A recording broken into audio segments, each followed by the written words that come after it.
জুবিন গাৰ্গৰ পত্নী গৰিমা শইকীয়া গাৰ্গ, জুবিন গাৰ্গৰ ভগ্নী পামী বৰঠাকুৰ সকলোবোৰ বিক্ৰী গ'ল। একেবাৰে প্ৰকৃত সত্য কথা, জুবিন গাৰ্গ নোহোৱা ২.৫ মাহ হৈছে। এই ২.৫ মাহতে জুবিন গাৰ্গৰ পত্নী, জুবিন গাৰ্গৰ ভগ্নী তেওঁলোক বিক্ৰী গৈছে। আপোনালোকে শুনি হয়তো আচৰিত হৈ পৰিছে। ২.৫ মাহৰ পিছত SITয়ে যি চাৰ্জশ্বিট দাখিল কৰাৰ কথা আছিল, সেয়া ১২ ডিচেম্বৰ তাৰিখে চাৰ্জশ্বিট দাখিল কৰিলে। সকলোৱে অপেক্ষা কৰি আছিল জুবিন গাৰ্গৰ চাৰ্জশ্বিট দাখিল কৰাৰ সেই বিশেষ দিনটোৰ কাৰণে। তাৰ পাছত এতিয়া গোটেই ঘটনাটো ন্যায়ালয়লৈ গ'ল আৰু আজি তেওঁলোকক আদালতত হাজিৰ কৰোৱা হৈছে। যিকেইজন জুবিন গাৰ্গৰ ঘটনাটোৰ লগত মূল দোষী জড়িত হৈ আছিল, সেই দোষীসকলক এতিয়া আদালতত আজিৰ তাৰিখত হাজিৰ কৰোৱা হৈছে। আজি ১৬ ডিচেম্বৰ, আজি হাজিৰ কৰোৱা হৈছে। বাকী পিছলৈ কি হয়, তেওঁলোকে কেনেকুৱা ধৰণৰ শাস্তি হয়, ন্যায়ালয়ে জুবিন গাৰ্গক কি ধৰণে ন্যায় দিয়ে, সেয়া আপোনালোকে সকলোবোৰ সময়ত গম পাই থাকিব। কিন্তু এই সময়খিনিত মই আপোনালোকক আৰম্ভণিতে এটা কথা ক'লোঁ যে জুবিন গাৰ্গৰ পত্নী গৰিমা শইকীয়া গাৰ্গ, তাৰ লগতে জুবিন গাৰ্গৰ ভগ্নী পামী বৰঠাকুৰ, তেওঁলোক এতিয়া এইখিনি সময়ত বিক্ৰী গৈছে। কোনোবা ৰাজনৈতিক দলৰ ওচৰত তেওঁলোক বিক্ৰী গৈছে। এনেকুৱা কথাবোৰ বৰ্তমান সময়খিনিত ওলাই আছে। এটা বিশেষ পোষ্ট, সাংবাদিক অনুপম শইকীয়াই দিয়া এটা বিশেষ পোষ্ট, তেওঁ সামাজিক মাধ্যমত এটা বিশেষ পোষ্ট দিছে। সেই পোষ্টটো পঢ়াৰ পিছত আপোনালোকে মূল কথাখিনি আপোনালোকে জানিব পাৰিব। তেওঁ লিখিছে যে,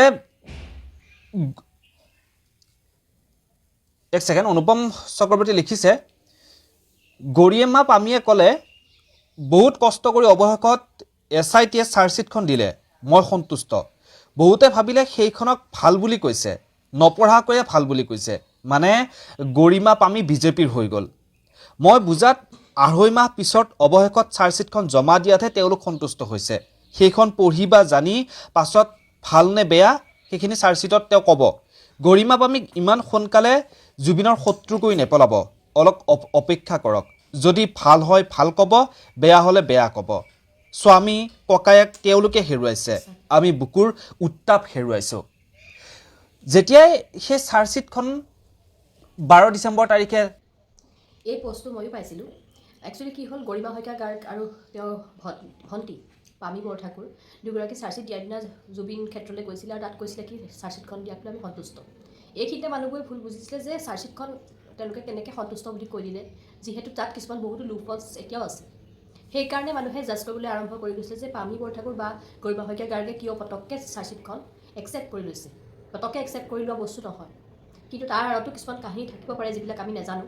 ভিডিঅ'টো এবাৰ চাওঁ। ওলাল, দাখিল কৰা হ'ল। তেতিয়া সেই কথাখিনি সন্তোষ হৈ ১.৫ মাহৰ পিছত, ২.৫ মাহৰ পিছত যিহেতু সেই চাৰ্জশ্বিটখন ওলাল, তেতিয়া সেই কথাখিনি সন্তুষ্ট হৈ তেওঁলোকে সুখী হোৱা বুলি কৈছিল গৰিমা শইকীয়া গাৰ্গ আৰু জুবিন গাৰ্গৰ ভগ্নী পামী বৰঠাকুৰে। সেই চাৰ্জশ্বিটখন পঢ়ি তেওঁলোক সন্তুষ্ট হোৱা নাই। সেই চাৰ্জশ্বিটখন পঢ়ি ভাল নে বেয়া সেই কথাখিনি তেওঁলোকে পিছত জনাব, পিছৰ সময়খিনিত জনাব। যিহেতু বহুত ডাঙৰ চাৰ্জশ্বিট, বহুত দীঘলীয়া চাৰ্জশ্বিট, কিমান হাজাৰ পৃষ্ঠাৰ চাৰ্জশ্বিট হয় সেয়া হয়তো আপোনালোকে গমেই পায়। গতিকে সেয়া কথা পিছত তেওঁলোকে জনাব। কিন্তু আমাৰ একাংশ মানুহে যিহেতু বদনাম উলিয়াবৰ কাৰণে প্ৰতিটো মুহূৰ্ততে চেষ্টা কৰি থাকে, প্ৰতিটো মুহূৰ্ততে তেওঁলোকে কিবা নহয় কিবা এটা খুঁত উলিয়াবৰ কাৰণে, এনেকৈ বিতৰ্ক কৰিবৰ কাৰণে তেওঁলোকে চেষ্টা কৰি থাকে। গতিকে সেইবাবেই গৰিমা শইকীয়া গাৰ্গক, জুবিন গাৰ্গৰ পত্নী, সেই জুবিন গাৰ্গৰ পত্নী আজি ইমান এই কেইটা দিন জুবিন গাৰ্গৰ অবিহনে কেনেকৈ কটাইছে, তেওঁৰ ভগ্নীয়ে কেনেকৈ কটাইছে, সেয়া নাভাবি তেওঁলোকক বদনাম সানিবৰ কাৰণে চেষ্টা কৰিছে। তেওঁলোক বিক্ৰী গ'ল, তেওঁলোক অমুক হ'ল তমুক হ'ল, এনেধৰণৰ মন্তব্যসমূহ আগবঢ়াইছে।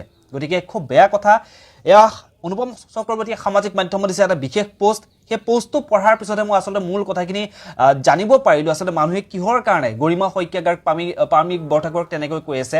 আচলতে এইবোৰ খুব বেয়া কথা। তেওঁলোকে ইমান দিনৰ পিছত যে, আজি ২.৫ মাহৰ পিছত যে চাৰ্জশ্বিটখন ওলাল, চাৰ্জশ্বিটখন দাখিল কৰা হ'ল ১২ ডিচেম্বৰ তাৰিখে, সেই কথাখিনিত তেওঁলোক সন্তুষ্ট হৈছে। তেওঁলোকে চাৰ্জশ্বিটখন পঢ়ি তেওঁলোক সন্তুষ্ট হোৱা নাই।